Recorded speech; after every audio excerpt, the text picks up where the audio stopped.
Здравейте, скъпи приятели! Днес ще си приготвя бамя с картофки и зеленчуци. Бамята ми е замразена и също така е необходимо сол, чесън на прах и черен пипер и зехтинче. Започваме да приготвяме яденето. В тенджерата си поставям малко водичка, винаги поставям аз преди да сложа зеленчуците. Зехтина ми е на око, както винаги. Около 2 ласупени лъжици. И слагам нарязаните ми предварително на дребно морковче, люта чушчица, червена и лук.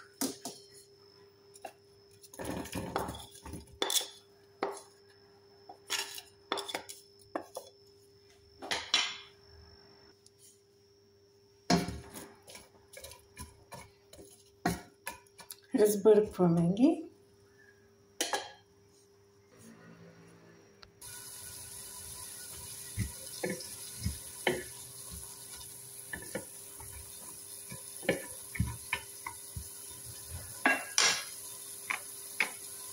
Прибавим солта.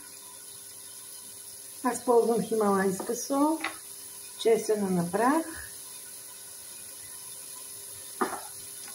и черен пипер.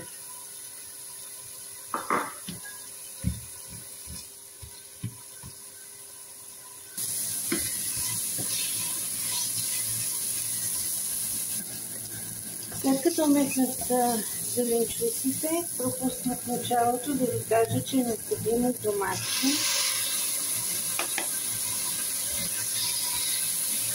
и червен пипер.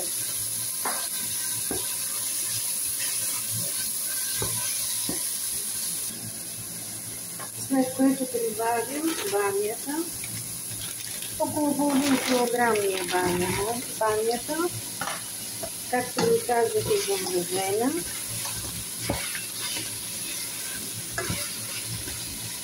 Разбъркваме добре, да се размрази и тя. Ето вече са готови. И прибавим нарязаните ми картофки. Тук има един цял картоф. Разбъркваме отново.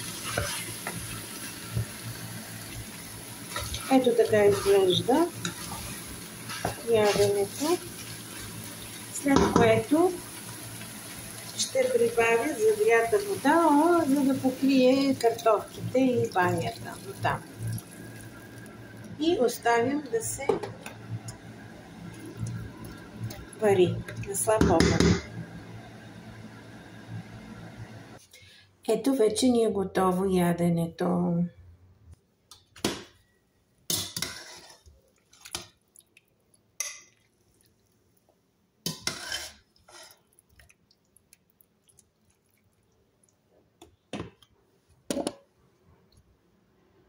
Ако желаете соса да ви е по-гъстичък, може преди да изключите котлона да размиете една лъжица брашънце в студена вода и да го прибавите, за да стане по-гъст соса.